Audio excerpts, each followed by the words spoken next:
संभाजी महाराज की, धर्मवीर संभाजी महाराज की जय। हर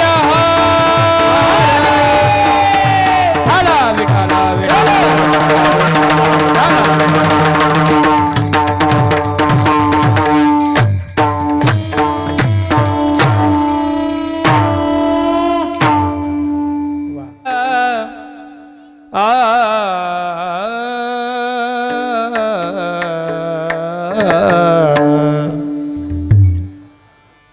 सांगतो तुम्हासी भजार विठ्ठला,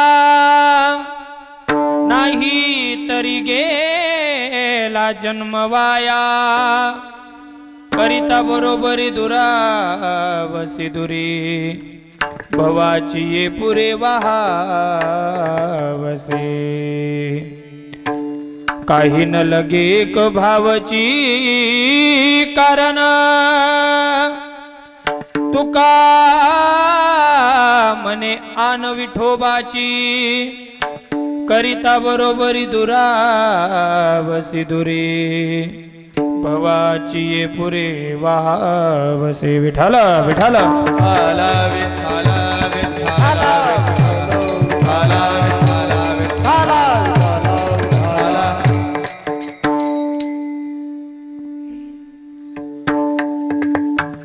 योऽन्त प्रविश्य मम वाचमिमां प्रशुद्धा, संजीवयत्यखिल शक्तिधरश्वधाम्ना, अन्यवशास्तचरणा श्रवणत्वगादीन्, प्राणान्नमो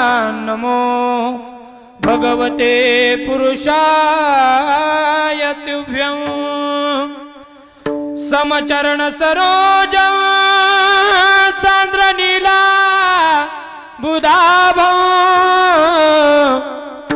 जगननी तपानिं मंडनं मंडनाना, तरुण तुलसीमाला, कंदर कंजनेत्रं, सदय धवलहासं विठ्ठलं चिन्तयामि। पांडुरंगाकरो प्रथम नमन, पांडुरंगाकरो प्रथम नमन,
अलंकापुरी रम्य सिंहासनस्थं, पदं भोज तेजस्फुर दिक्प्रदेशं, विदिन्द्रादिदेवस्य सूयमानं, समाधिस्थमूर्तिं भजे ज्ञानदेवम्। ओम नमो ज्ञानेश्वरा, ओम नमो ज्ञानेश्वरा,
चाल झाली म्हणजे टाळी वाजवायची सगळ्यांनी. हा वा. कीर्तनाला सुरुवात करण्या अगोदर आपण भगवान पंढरीश पांडुरंगांना नमन केलं, संतांनाही नमन झालं. पुन्हा एकदा विचारतो की माझा आवाज सगळ्यांच्या कानापर्यंत मागे येतोय का? आवाज सगळ्यांना येतोय ना? नाही, बाकीचे माना हलवत नाही म्हणून विचारलं. येतोय ना? हा वा. आज लाडोळे या गावामध्ये साधू संतांच्या पदस्पर्शाने पावन झालेल्या आपल्या या नगरीमध्ये भव्य दिव्य असा कीर्तन महोत्सव गुरुमाऊली आशीर्वादाने श्री नरसिंह स्वामी दत्त प्रसन्न अखंड हरिनाम सप्ताह या ठिकाणी आयोजित केलेला आहे. वर्ष 16वे आणि या 16व्या वर्षामध्ये 4थ्या दिवसाचं कीर्तन पुष्प माझ्यासारख्या अज्ञानी बालकाकडे आलं, हे मी माझं काहीतरी परमभाग्य समजतो. खरं तर म्हणजे तुमच्या गावामध्ये माझं वाटतं 4थं 5वं कीर्तन असेल, कारण गावकऱ्यांचं प्रेमच एवढं आहे माझ्यावर. 2 वर्षात का होईना पण त्यांना आठवण येते माझी, बरं का. आणि खरं तर म्हणजे हे श्रेय ज्यांना जातं, ज्यांनी तुमच्या गावाचा रस्ता आम्हाला दाखवला, ज्यांनी तुमच्या गावापर्यंत आम्हाला आणलं. खरं तर तुमचा माझा काही जास्त परिचय नाहीच आहे, कारण आमचं जळगाव खानदेश, आम्ही तिकल्ला तुम्ही इकल्ला. मनी भाषा समजस ना तुमले? आमच्या खानदेशाकडे बोलणारी आमची कान्हा देशाची गोड भाषा आहे बरं का. हो वा. जेवढं मराठीला आम्ही जेवढं प्राधान्य देतो, तेवढं आमच्या कान्हा देशाची जी खानदेशी आहे त्या आम्ही खानदेशीला जास्त मानणारी लोक आहेत. म्हणून आमनी भाषा तुमले समजावून तुमनी भाषा आमले समजस.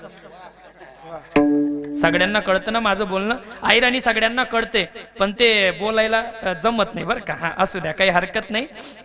खरं तर म्हणजे आदरणीय गुरुवर्य श्री दत्ता महाराज गुंड महाराजांनी मला कीर्तन सेवेसाठी सुरुवातीला पहिल्या वर्षाला त्यांची माझी ओळख झाली आणि महाराजांनी मला कीर्तन सेवेसाठी फोन केला. आणि ह्या वर्षी आदरणीय श्री आमचे शशिकांत महाराज, त्यांचं आमच्यावर बापासारखं प्रेम आहे माझ्यावर त्या माणसाचं, बरं का. 2 वर्षात का होईना पण आमच्या शशी महाराजांचा फोन मला आल्याशिवाय राहत नाही. आणि मध्यंतरी सुद्धा महाराजांचा मला फोन येतो. यावर्षी फोन आला, महाराज लाडोळे गावाची सगळी मंडळी तुमची आठवण काढते आणि तुम्हाला परत एकदा सगळ्यांच्या प्रेमापोटी आमच्या गावामध्ये यावं लागेल. खरं तर मी नाही सांगितलं होतं सुरुवातीला, म्हटलं एवढ्या लांब यायला जमत नाही बरं का, एवढं लांब यायला जमत नाही, ड्रायव्हर टाईमावर भेटत नाही, सगळ्या गोष्टी मॅनेज कराव्या लागतात. पण नाईलाजाने आमचा जो आपल्या गावाचा महाराजांचा मुलगा प्रतीक, त्या प्रतीकचाही मला फोन आला, महाराज आमच्या गावामध्ये तुम्हाला यावंच लागेल माझ्याकडे बघून. तर म्हटलं चला, ड्रायव्हर नाही भेटला तरी चालेल म्हणून स्वतः सकाळी 9 वाजेपासून तर 5 वाजेपर्यंत कंटिन्यू गाडी चालवली. 500 किलोमीटरचा प्रवास आहे बरं का. हे कशामुळे माहिती आहे का? हे फक्त माणसाचं प्रेम असणं फार महत्वाचं आहे. माणूस आयुष्यभर पैसा भरपूर कमवतो, पैशाला महत्व नाहीये, पण माणसं एकदाच्या आयुष्यातून हुकली ना, परत असे गोड लोक तुमच्या गावासारखे मला भेटणार नाही. विठ्ठल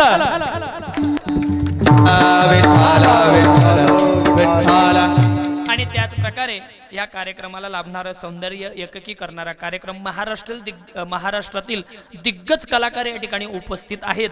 आदरणीय आमचे गोड असं गायन ज्यांनी आपल्या समोर केलं, आमचे श्री राहुल महाराज सुतार आणि आमचे आकाश महाराज हिंगणे. एकदा आमच्या माऊलींसाठी सगळ्यांनी जोरात टाळ्या वाजवा. आणि त्याच प्रकारे त्यांच्या जोडीला आमचे दरवर्षीप्रमाणे आमच्या सोबत नेहमी राहतात आमचे संतोष महाराज उमरीकर. एकदा आमच्या संतोष महाराजांसाठी टाळ्या वाजवा. आणि मृदुंगाचे महामेरू, आपल्या सोलापूर तालुक्याचं नाक, आपल्या सोलापूर जिल्ह्याचं वैभव, आणि बार्शी तालुका येतो का तुमचा? बार्शी तालुक्याचं वैभव आणि आपल्या तालुक्याचं नाव, आपल्या गावाचं नाव महाराष्ट्राच्या कान्याकोपऱ्यापर्यंत ज्यांनी पोहोचवलं असे असणारे आमचे परम मित्र, परम आदरणीय जांबुवंत महाराज माडी. एकदा त्यांच्यासाठी टाळ्या वाजवा. खरंच तर त्यांच्या ताकदीकडे बघून मला भीती वाटते की पखवाज नसता फुटला बरं झालं बरं का. मी ते जेव्हा वाजवतात माझी नजर त्यांच्याकडे नसते, त्या धूमपानाकडे जास्त असते. हा, कारण ताकदचा माणूस आहे, बरोबर आहे की नाही. गोड असा पखवाज वाजवतात. आणि त्याच प्रकारे त्यांच्या जोडीला आमचे परम मित्र, परम आदरणीय माऊली महाराज कोल्हे खूप गोड वाजवतात आमचे माऊली. त्यांच्यासाठी टाळ्या वाजवा. क्या बात आहे. आणि त्याच प्रकारे माझा हा कार्यक्रम, आपल्या गावाचा कार्यक्रम, आपल्या गावाचं नाव महाराष्ट्राच्या कान्याकोपऱ्यापर्यंत पोहोचवण्याचं काम आमचे व्हिडिओ शूटिंगवाले दादा, फोटोग्राफरवाले दादा जे करत आहेत, एकदा त्यांच्यासाठी टाळ्या वाजवा. हे नुसती शूटिंग नाही चालू आहे बरं का तात्पुरता, हे जी आपल्या गावाची जे आता जी व्हिडिओ शूटिंग चालू आहे ही महाराष्ट्राच्या कान्याकोपऱ्यापर्यंत आपल्या गावाचं नाव त्या ठिकाणी जातं बरं का. म्हणून एक त्यांचं सुद्धा अनमोल असं सहकार्य आहे. माझा आवाज तुमच्यापर्यंत पोहोचवण्याचं काम आमचे साऊंड सिस्टीमवाले दादा, त्यांनाही मनापासून धन्यता व्यक्त करतो. आणि त्याच प्रकारे ज्यांनी माझं कीर्तन सेवा ठेवलेली आहे, ज्यांच्याकडे संध्याकाळचं अन्नदानाची पंगत होती, असे असणारे पुण्यावरून जे आवर्जून आपल्या जन्मभूमीसाठी धावून आलेत, असे असणारे आमचे रोहित दादा राजेश जाधव. एकदा आमच्या रोहित दादांसाठी सगळ्यांनी जोरात टाळ्या वाजवा. त्यांची सर्व फॅमिली जेवणानंतर मला भेटली. कारण मी तुम्हाला सांगतो, घरात पाय टाकल्यानंतर घरातल्या भिंती बोलतात की माणसाचा स्वभाव कसा आहे. आणि तो चांगुलपणा, तो आपुलकीपणा त्या जाधव परिवारामध्ये मी बघितली. एकदा त्यांच्या सर्व फॅमिलीसाठी सगळ्यांनी जोरात टाळ्या वाजवा. एवढे महत्त्वाचे कामं सोडून, पुण्याचं एवढं पुणे मोठी युनिव्हर्सिटी आहे आणि एवढे महत्त्वाचे कामं सोडून, नोकरी व्यवसाय सोडून आपल्या गावासाठी 1 ते 2 दिवस देणं, आणि ते पण सप्ताहासाठी भेट देणं, याला पण पूर्वजन्माची पुण्यही लागते. विठाला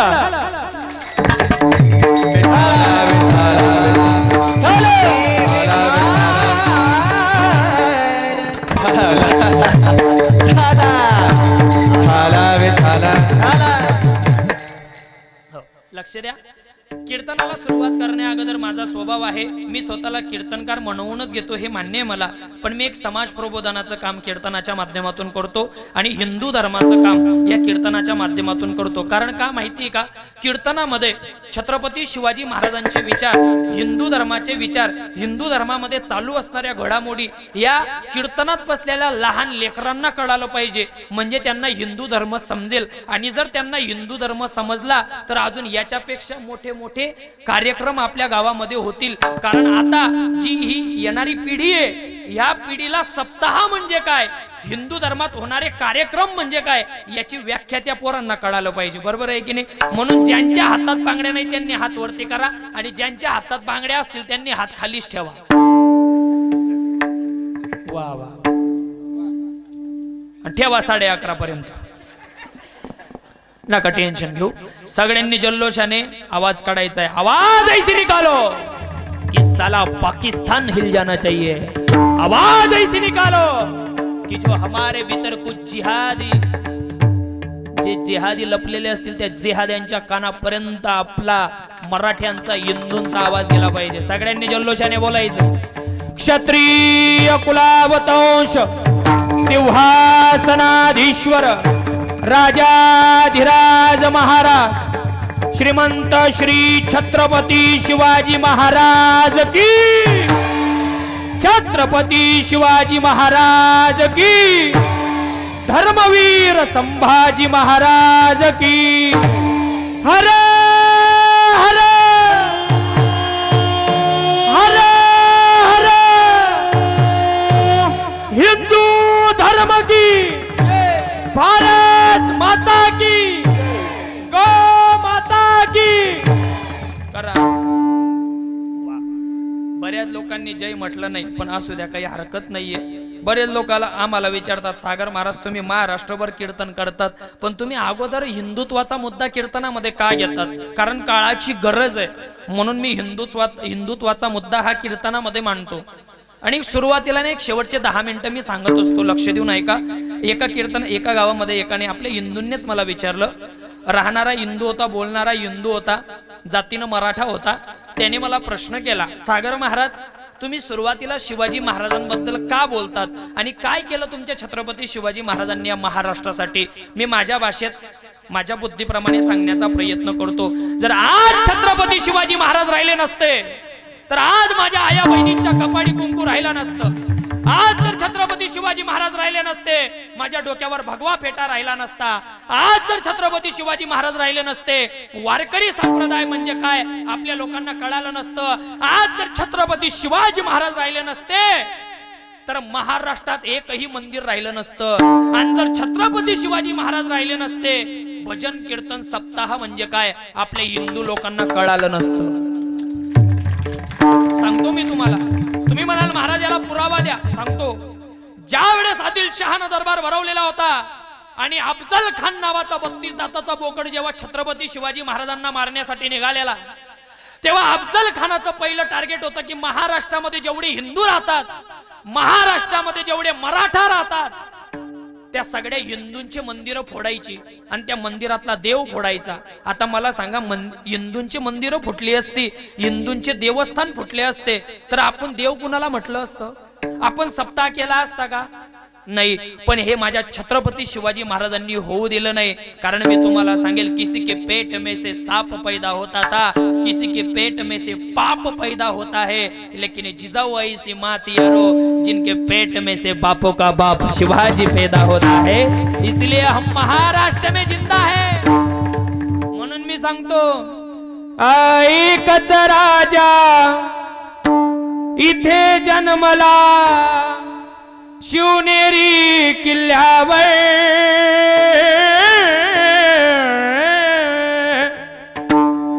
एकच राजा इथे जन्मला शिवनेरी किल्ल्यावर, किल्ल्यावर. माझ्या राजाचं नाव गाजतंय गड किल्ल्याच्या दगडावर, माझ्या देवाचं नाव गाजतंय गड किल्ल्याच्या दगडावर, माझ्या देवाचं नाव गाजतंय गड किल्ल्याच्या दगडावर, देवाचं नाव गाजतंय गड किल्ल्याच्या दगडावर, देवरायाचं नाव गाजतंय गड किल्ल्याच्या दगडावर. हे सुंदर स्वराज्य निर्माण केले तलवारीच्या धारेवर, तलवारीच्या धारेवर, तलवारीच्या धारेवर. आठवण येते मना मनातून भगवा झेंडा दिसल्यावर, भगवा झेंडा दिसल्यावर, भगवा झेंडा दिसल्यावर. रयतेसाठी प्राण सोसले आपल्या निधड्या छातीवर, आपल्या निधड्याच्या छातीवर, आपल्या निधड्याच्या छातीवर. प्राण प्राणे लढले मावले भरोसा त्या राजावर, भरोसा त्या राजावर. माझ्या देवाचं नाव गाजतंय गड किल्ल्याच्या दगडावर, माझ्या राजाचं नाव गाजतंय गड किल्ल्याच्या दगडावर, माझ्या देवाचं नाव गाजतंय गड किल्ल्याच्या दगडावर, शिवरायाचं नाव गाजतंय गड किल्ल्याच्या दगडावर.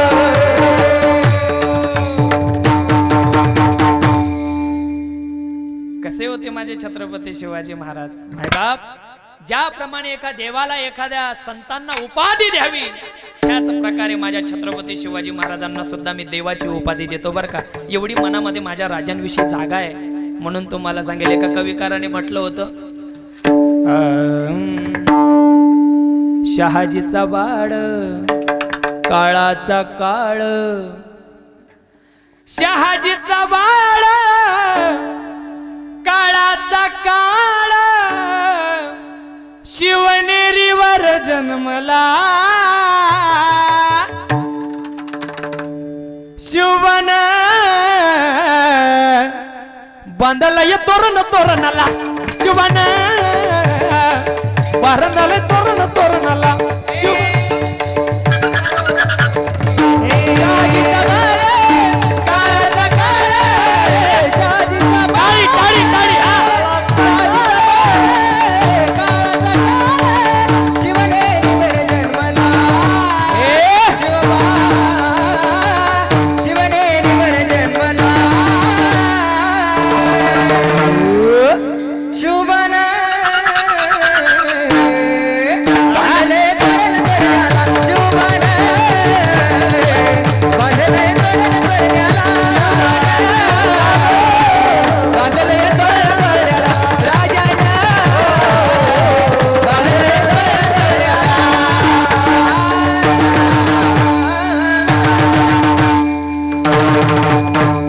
छत्रपती शिवाजी महाराज की क्या बात आहे, वा.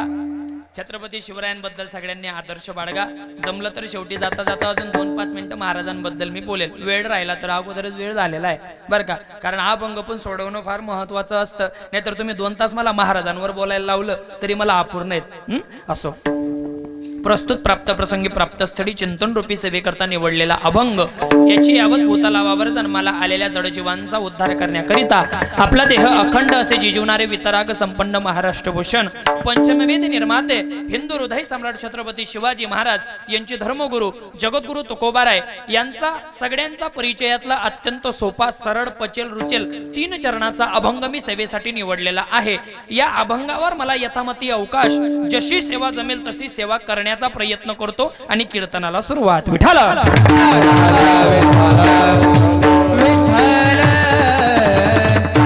पहिल्या चरणामध्ये जगद्गुरू तुकोबाराय आपल्याला सांगण्याचा प्रयत्न करतायत। अभंग मी म्हणताना आणि अभंगाचा भावार्थ सांगताना जाणकार लोकांनी लक्ष देऊन ऐका, म्हणजे तुम्हाला सगळ्यांना अभंग कळेल। लक्ष द्या।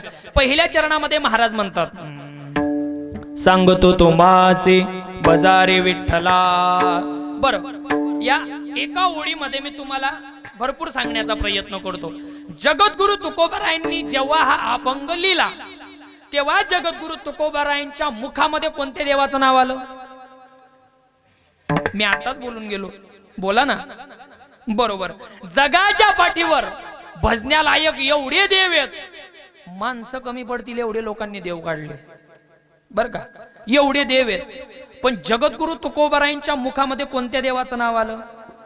विठ्ठल। बरोबर आहे की नाही? हा, कारण जगाच्या पाठीवर भजण्या लायक दैवत जर कोणतं आहे ते म्हणजे वारकऱ्यांचं दैवत भगवान पांडुरंग परमात्मा, विटेवरचा मालक। आणि त्या मालकाला माझे जगद्गुरू तुकोबाराय प्राधान्य देत आहेत की सांगतो तुम्हासी बजारे विठ्ठला। आता जेव्हा तुकोबारायांनी लोकांना सांगितलं तेव्हा सगळ्याच लोकांनी तुकोबारायांचं ऐकलं का? नाही। जेवढे जेवढे संत या महाराष्ट्रामध्ये झालेत, महाराष्ट्राच्या बाहेर झालेत किंवा महाराष्ट्रात झाले, ज्या ज्या संतांनी लोकांना जो जो उपदेश करण्याचा प्रयत्न केला सगळ्याच लोकांनी संतांचा उपदेश ऐकला का? नाही। आता मी कीर्तन करतोय, मी तुम्हाला 2 गोष्टी तुमच्या हिताबद्दल सांगितल्या, सगळ्यांनाच माझं बोलणं पटणार आहे का? नाही। शेवटी जाता जाता प्रकाराची 3। बरोबर आहे ना? माझं बोलणं कळलं तुम्हाला? कीर्तनकाराने कितीही चांगलं कीर्तन केलं तरी 2 लोक कीर्तनकाराला नाव ठेवतात, आजच्या कीर्तनकाराला कीर्तन जमलंच नाही। आणि हे कोण बोलतो तुम्हाला माहितीये का? ज्याला परमार्थातलं काहीच कळत नाही, तो आगाऊपणा करतो। म्हणून मी तुम्हाला सांगतो, ऐका। सांगणारा जर वयानं लहान असेल आणि जरी तुम्ही ऐकणारे मोठे असाल, पण जो सांगणारा वक्ता आहे, जो सांगणारा माणूस आहे, सांगताना त्याचा अधिकार मोठा असतो। बरोबर आहे ना? म्हणून तुम्हाला सांगतो, तुकोबारायांचा अधिकार तेवढा मोठा होता म्हणून काही लोकांनी तुकोबारायांचं ऐकलं, पण काही लोकांनी तुकोबारायांवर टीका केली आणि तुकोबारायांना प्रश्न केला, म्हणे का हो तुकोबाराय, सकाळ संध्याकाळ फक्त तुम्ही विठ्ठल विठ्ठल विठ्ठल विठ्ठल विठ्ठलाचं नाव घेता आणि बजायला सुद्धा विठ्ठलाला सांगताय। मग ठीक आहे, आता काही लोकांनी विचारलं, का हो तुकोबा, आम्ही जर तुमच्या विठ्ठलाला नाही बजलं तर आमचं नुकसान काय? महाराजांनी लगेच त्यांना उत्तर दिलं, कोणतं? नाही तरी गेला। तुम्ही जर विठ्ठलाला नाही बसलं आणि गळ्यामध्ये किती पवित्र तुळशीच्या माळा घातल्या, किती मोठमोठ्या मणींच्या माळा घातल्या आणि त्या मुखामध्ये जर देवाचं नाव नाही तर काय कामाची ती माळ? बरोबर आहे की नाही? मी तुम्हाला सांगेल, ऐका। महाराजांनी सांगितलं, नाही तरी गेला जन्म वाया। तुम्ही जर विठ्ठलाला नाही बसलं तर मिळालेला नरदेह हा एक ना एक दिवस वायाला जाणार, यात काही शंका नाही। तर मग काही लोकांनी महाराजांना विचारलं, महाराज तुम्ही संसार करतात आणि संसार करून सुद्धा तुम्ही परमार्थ करतात, विठ्ठलाची भक्ती करतात, हे कसं काय तुम्हाला प्राप्त सिद्ध झालेलं आहे? महाराज म्हणतात की करिता बरोबरी दुरावशी दुरी वाची पुरे वाहावसी। लोकांना पटलं, लोक म्हटले, महाराज आम्ही तुमच्या देवाला भजू, आम्ही तुमच्या विठ्ठलाला शरण जाऊ, पण तुमच्या विठ्ठलाला भजण्यासाठी काय लागतं? काही न लगे एक भावची। भाव म्हणजे कोणता? कांद्याचा, बटाट्याचा, का द्राक्षाचा, का आंब्याचा, कशाचा? अंतकरणातला भाव। हा, ऐका। भावना में अगर भाव ना हो तो भावना बेकार है। लक्ष द्या। भावना में अगर भाव ना हो तो भावना बेकार है। भावना में अगर थोड़ा सा भाव हो तो भव से बेडा पार है। माय बाप, देवाला भूक असते, पण कशाची? देव भावाचा भुकेला आहे, देव प्रेमाचा भुकेला आहे. देवाला तुमच्या माझ्याकडून फक्त एकाच गोष्टीची अपेक्षा आहे की अंतकरणामध्ये भाव पाहिजे. हा, आता मला सांगा, तुम्ही सगळे लोक माझं कीर्तन ऐकण्यासाठी बसलेले आहेत. बरेच लोक पंचक्रोशीतून सुद्धा आलेले आहेत. कशासाठी? तुमच्या अंतकरणामध्ये कीर्तनाविषयी भाव आहे म्हणून तुम्ही कीर्तनात येऊन बसलात.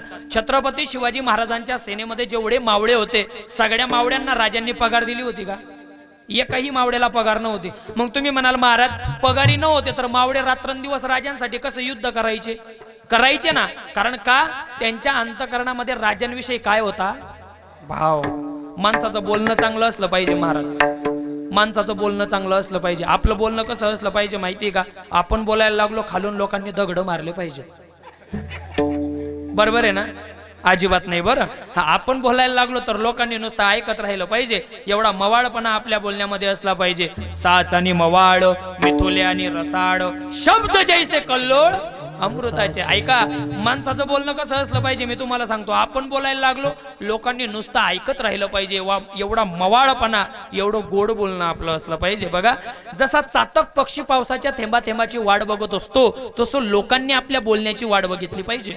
आदरणीय नरेंद्रजी मोदी. आता मोदी कोणाला माहित नाही असा माणूस नाही. नरेंद्र मोदी ज्या वेळेस टीव्हीवर बोलतात तेव्हा नरेंद्र मोदीजींचं भाषण जेवढे घरातले म्हातारे लोक आहेत टक लावून आमच्या मोदीजींचं भाषण ऐकतात. कशासाठी? भावासाठी. मोदीजीचं भाषण तुम्ही काय ऐकतात माहितीये का? कारण तुमच्या मनामध्ये भीती, हा भाऊ आता काय झटका देतो काय माहिती. बरोबर आहे की नाही? हा, ऐका, पण मी तुम्हाला सांगेल, ज्याच्या जीवनामध्ये दुःख असून सुद्धा जो माणूस सुखात जीवन जगण्याचा प्रयत्न करतो ना दादा, तोच खरा जीवन जगणारा असतो. म्हणून मी तुम्हाला सांगेल, पत्ता कळतो का तुम्हाला? पत्ता जाऊ द्या. पत्ता, पत्ता, जुगार नाही, बाकीचे नाही म्हणताय. नाही, एवढे सज्जन आहेत तुम्ही. जुगार मला कळतं आणि तुम्हाला कळत नाही, याच्यामध्ये माझा अपमान आहे. जुगार प्रत्येकाला कळतं, फक्त खेळण्याच्या पद्धती वेगळ्या असतात. कशा असतात तुम्हाला सांगतो. जे जुगार खेळणारे असतात ना, मी लांबून बघितलंय म्हणून सांगतो. जे जुगार खेळणारे असतात ना, ते काय करतात, एखादी मंदिराचा ओटा असतो, मंदिराच्या ओट्यावर बसणार, असं गोल करून बसणार, पत्ते पत्ते खेळणार. नेमकं पत्ते वाटण्याचं काम त्यांचा एकच माणूस करतो, जो पत्ते वाटण्याचंच काम करतो. तो लय आगाऊ राहतो, जो पत्ते वाटण्याचं काम करतो तो. हा, आता मला सांगा, जो जुगार पत्ते वाटणारा काम करतो, हा, खरं तर त्याच्या हातामध्ये कला आहे, तो कधीही चांगला खेळ करू शकतो. पण ज्याने कधी हातामध्ये जुगार पकडलेलं नाही, धरलेलं नाही, त्याला पत्त्याचा खेळ चांगला करता येईल का? नाही. त्याच प्रकारे तुमचं आणि माझं जीवन हे पत्त्याच्या जुगारासारखं आहे. ज्याच्या जीवनामध्ये सुखच येत राहिलं, सुखच येत राहिलं, सुखच येत राहिलं, तो सुखात जीवन जगेल, यात काही शंका नाही. पण ज्याच्या जीवनामध्ये दुःख असून सुद्धा जो माणूस सुखात जीवन जगण्याचा प्रयत्न करतो, तोच खरा जीवन जगणारा असतो. म्हणून एका ठिकाणी म्हणतात ना, आनंद या जीवनाचा सुगंधा परी दरवळावा. आनंद या जीवनाचा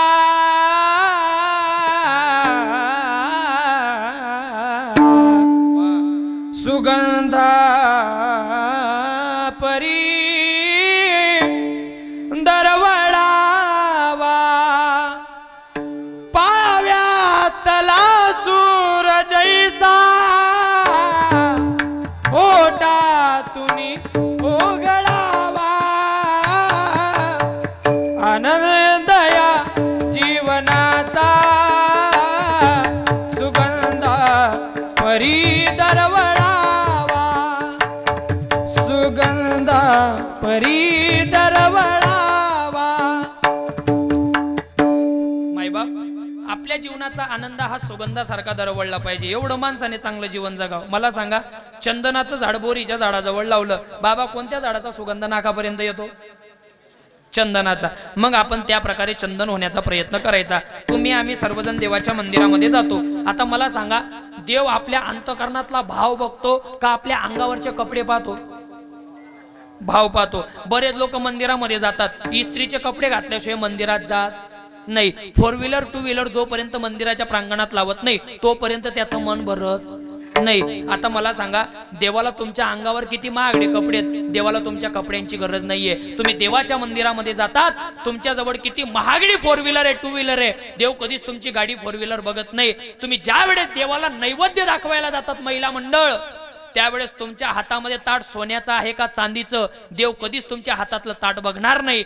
फक्त देवाला तुमच्याकडून एकाच गोष्टीची अपेक्षा असते की ज्या ताटातलं नैवेद्य तुम्ही त्या देवाला दाखवायला घेऊन जातात ना, फक्त खाऊ घालत असताना तुमच्या अंतःकरणामध्ये किती प्रेम आणि किती भाव आहे.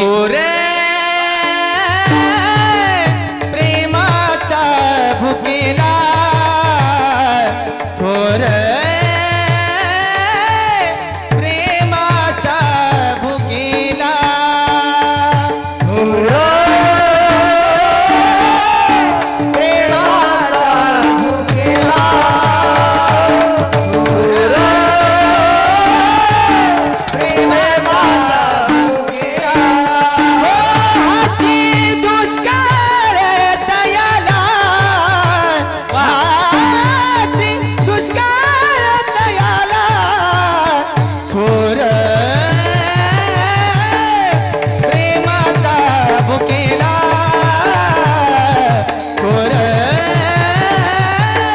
प्रेमाचा भुकेला हाची दुष्काळ तयाला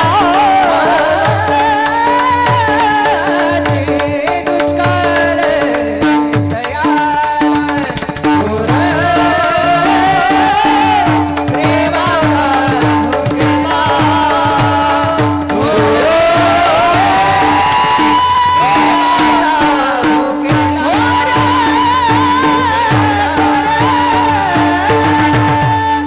देव प्रेमाचा भुकेलाय. टाळी वाजवा सगळ्यांनी. देव प्रेमाचा भुकेलाय, देव भावाचा भुकेलाय. मायबाप अंतरीची घेतो गोडी पाहे गोडी भावाची पाहे गोडी भावाची पाहे गोडी अंतरी घेतो गोडी पाहे गोडी बाबाची पाहे गोडी बाबाची पाहे गोडी बाबाची बाबाची बाबाची बाबाची देवाला फक्त भाव अपेक्षित आहे, बाकी आपल्याकडून कोणत्याच गोष्टीची अपेक्षा नाहीये बरं का. म्हणून तुम्हाला सांगेल, काही न लगे एक भावाची कारण. ऐका, सांगणारे लोक भरपूर आहेत, सांगणारे लोक भरपूर आहेत, ऐकणारे कमी पडतील एवढे सांगणारे झालेत. कोण सांगतं कोणाला सांगतं हे सांगणं फार महत्वाचं आहे. सांगत असताना सांगणाऱ्याचा अधिकार असावा, पहिली गोष्ट. सांगत असताना सांगणाऱ्याचा अधिकार असावा. दुसरी गोष्ट, जे आपल्याला सांगणार आहे त्या गोष्टीचा त्याला अनुभव असावा. तिसरी गोष्ट, आणि सोपं असलं पाहिजे. काही गोष्टी विचारल्या तर सांगाव्या, काही गोष्टी विचारल्या तरी सांगायच्या नसतात, आणि काही गोष्टी न विचारता सुद्धा बोलाव्या लागतात. लक्ष देऊन ऐका बरं का. बापानं मुलाला काम सांगावं का मुलानं बापाला काम सांगावं? बापानं मुलाला काम सांगावं. पण आता हल्लीची परिस्थिती कशी आहे? हा, मुलानं, हा बरोबर. हा, आता नेमकं काय झालं तुम्हाला सांगतो. एका बापानं आपल्या पोराला सांगितलं, सोन्या चुलीवर जा बेटा, फक्त एवढी बिडी घेऊन पेटवून आण. आता पोराला जसं बापानं सांगितलं तसं पोराने ऐकलं. पोराने बिडी घेतली, चुलीवर गेलं, म्हणजे चुलीवर नाही गेलं, चुलीजवळ गेलं. चुलीवर गेलं, चुलीजवळ गेलं, बिडी पेटवली आणि बापाजवळ बिडी घेऊन आला. आणि नेमकं ती बापाजवळ येईस तोपर्यंत बिडी विजली. बापाला संताप आला. 4 चौघामध्ये पोराला काय म्हटला, म्हणे मूर्खा, एवढा मोठा झाला तरी तुला अक्कल येईना, काय होणार आहे तुझ्याकडून म्हणे संसारात पुढे चालून. पोराला राग आला. पोराने लगेच दुसरी बिडी काढली, परत शेकोटीवर गेलं, बिडी पेटवली. आणि त्याला माहितीये बापाजवळ जाईस तोपर्यंत बिडी विजून जाते, म्हणून त्याने एक डोकं लावलं. कोणतं? तिथूनच फुकत फुकत बापाकडे आला. आणि नेमकं बापानं पाहिलं. बापानं पाहिल्यानंतर आता बापाला हा बोलण्याचा अधिकार नव्हता, तरी बापाने आगाऊपणा केला पोराला बोलण्यासाठी. कारण आताचे पोरं तेवढे सोयीचे नाही आहेत, ऐकून घेतील असं. बरोबर आहे की नाही? हा, बापानं आपल्या पोराला बिडी तोंडात पाहिली आणि बापाने सांगितलं, सोन्या बिडी ओढणं चांगलं नसतं, बिडीने अनेक प्रकारची रोग होतात. ऐकणारं पोरगं हुशार होतं. म्हणे पप्पा, तुम्ही 20 वर्षापासून बिडी पिताय, तुम्हाला आजपर्यंत कोणता रोग झाला नाही? ऐकणारे पोरं हुशार असतात. आणि त्याला मग मला तुम्हाला एकच सांगायचं आहे उदाहरणातून, घरातला करता चांगला असेल तर तुमचं घर पुढे जातं, गावातला करता चांगला असेल तर गाव पुढे जातं. मी तुम्हाला सांगेल, गाव जर एकत्रित राहिलं ना, गावाचा जर एकजूट चांगला राहिला तर याच्यापेक्षाही मोठा सप्ताह आपल्या गावामध्ये होऊ शकतो. म्हणून तुम्हाला सांगतो दादा, आज तुम्हाला उद्या उठून काही झालं, आपल्या गावावर काहीही संकट आलं तर सगळ्यांना एकजूट झाल्याशिवाय आपल्या गावाचं संकट दूर होत नसतं. पण गावात जर तुकडे पडलेले असतील आणि गावात जर सप्ताहावरून राजकारण असेल किंवा कोणत्याही गोष्टीवरून राजकारण असेल तर त्या भगवान सप्ताहाला, नाम सप्ताहाला किंमत नसते बरं का. म्हणून तुम्हाला सांगतो, कारण आपल्या हिंदूंमध्ये एक घाणेरडी सवय, आपले हिंदू क्वचित कारणावरून एकमेकांपासून दूर होतात. पण मुसलमानांमध्ये कितीही भांडण झालं पण मुसलमान कधी एकमेकांचा द्वेष करत नाही. म्हणून आज त्यांची एकी आहे महाराष्ट्रामध्ये. म्हणून अजून माझा तो पुढचा मुद्दा आहे, मी तुम्हाला सांगेल. गावातला करता चांगला असेल गाव पुढे जातं, यात काही शंका नाहीये. काही गोष्टी विचारल्या तर सांगाव्या, काही गोष्टी विचारल्या तरी सांगायच्या नसतात. एका मुलीचं नवीन लग्न झालं, महिला मंडळ. आता ते लग्न झाल्यानंतर, पहिल्या लग्न झाल्यानंतर 2 दिवसात मुलगी परत माहेरी येते. तुमच्याकडे त्याला काय म्हणतात? इटला कशाला? हा, येती जाती. आमच्याकडे वेगळा शब्द आहे म्हणून तुम्हाला विचारलं. आमच्या खानदेशामध्ये त्याला मूळ म्हणतात काहीतरी. हा, ऐका, येती जातीला मुलगी येते. आणि जेव्हा ती येते 2 दिवसात, तेव्हा प्रत्येक आईचं कर्तव्य की आपल्या पोरीला संसाराबद्दल 2 गोष्टी चांगल्या शिकवल्या पाहिजे. पण आताच्या आया कधी चांगलं शिकवत नाही शिकवत. कारण 70% मुलींचा घटस्फोट जर कोणामुळे झाला असेल महाराज जामवंत बाबा, फक्त मुलींच्या आईमुळे. हे खरं आहे आणि हे सिद्ध करून दाखवेल मी तुम्हाला, फक्त कीर्तनानंतर भेटा. हा, ऐका, कारण महाराष्ट्रभर मी फिरतो. म्हणून मुलीचं लग्न झाल्यानंतर मुलीच्या आईने 4 ते 5 दिवसानंतरच मुलीला फोन करावा आणि कमीत कमी मुलीशी 5 मिनिटाच्या वर बोलू नये. याच्याने काय होतं, अर्धा 10 15 20 मिनिटं मुलीशी फोन चालल्यानंतर घरात संशयाचं वातावरण निर्माण होतं आणि त्या ठिकाणी जो मुलीचा जो घरवाला असतो, नवरा असतो, त्या दोघं पती पत्नींचं जमत आणि मग याला घटस्फोटामध्ये वाचा फुटत असते. म्हणून मी तुम्हाला सांगेल, मुलीचं लग्न झालं, तिच्या संसारामध्ये ढवळाढवळ करण्याचा अधिकार तुम्हाला नाही. आता त्या मुलीचं लग्न झालं, लग्न झाल्यानंतर ती माहेरी आली, माहेरी आल्यानंतर 2-4 दिवस राहिली, परत सासरी जायला निघाली. सासरी जाता जाता तिच्या आईने तिला सांगितलं, म्हणे बेटा, तुझे सासरे तुला काही बोललेत, अजिबात सासऱ्याला प्रत्युत्तर देऊ नको. तुझा नवरा रागात काही तुला बोलला, अजिबात नवऱ्याला काही बोलायचं नाही. आणि राहिली तुझी सासू, तुझी सासूबाई जर तुला काही बोलली, अजिबात सासूबाईला काही प्रत्युत्तर द्यायचं नाही. फक्त तुझी सासू तुला काही जास्त कमी बोलली, रागात काही बोलली, फक्त सासूबाईचं मन धरण्यासाठी एवढा शब्द बोलायचा, म्हणे बेटा. कोणता? आत्या, तुम्ही म्हणता तेच बरोबर आहे, अगदी बरोबर आहे. आत्या, तुम्ही म्हणता, बोला बोला बोला, तुम्ही म्हणता तेच बरोबर आहे. आणि नेमका आईनं सांगितलं पोरीला, आणि पोरीला हा शब्द पाठ केला. कोणता? आत्या, तुम्ही म्हणता तेच बरोबर आहे. तिच्या डोक्यात तोच शब्द फिट झाला. ही गेली सासरी. सासरी गेल्यानंतर तिची म्हातारी सासूबाई समोर बसली होती. म्हातारी सासूबाईला पाहिल्यानंतर सुनबाईने तिचं कर्तव्य बजावलं. सासूबाईचे पाय पकडले, पाय पडले. पाय पडल्यानंतर सासूबाईने आपल्या सुनेच्या डोक्यावरून हात फिरवला आणि सासूबाईच्या डोळ्यामध्ये पाणी आलं, अश्रू आले. आता सुनबाईनं विचारलं, आत्या, तुम्ही का रडताय? तर त्या आत्यानं सांगितलं, म्हणजे सासूबाईनं सुनेला सांगितलं, म्हणे बेटा, माझ्या मुलाचं लग्न झालं, सुनबाईचं तोंड पाहिलं, आता उद्या जरी मला हार्ट अटॅक आला आणि देवानं वरती नेलं तरी काही हरकत नाही. हिला लगेच तिथं आईचा शब्द आठवला, आत्या, तुम्ही म्हणता. आता मला सांगा, ती इथं बोलायचं होतं का? नाही. काही गोष्टी विचारल्या तरी बोलायच्या नसतात आणि काही गोष्टी न विचारता सुद्धा बोलाव्या लागतात. कशा? जे भगवान श्रीकृष्णांनी अर्जुनाला उपदेश केला ते पण न विचारता केला. कसा केला सांगतो, ऐका. महाभारताचं युद्ध झालं आणि महाभारताचं युद्ध संपल्यानंतर दुर्योधन नावाचा एक राजा होता. तो मूर्छित अवस्थेत पडलेला आणि पूर्ण रक्ताने माखलेला, अंगाचे लचके गिधाडे तोडून खात होते. एवढं रक्तबंबाळ झालेला दुर्योधन. दुर्योधन कोणाचा मुलगा होता? धृतराष्ट्राचा, बरोबर. आणि धृतराष्ट्र म्हणजे चक्रवर्ती राजा होता.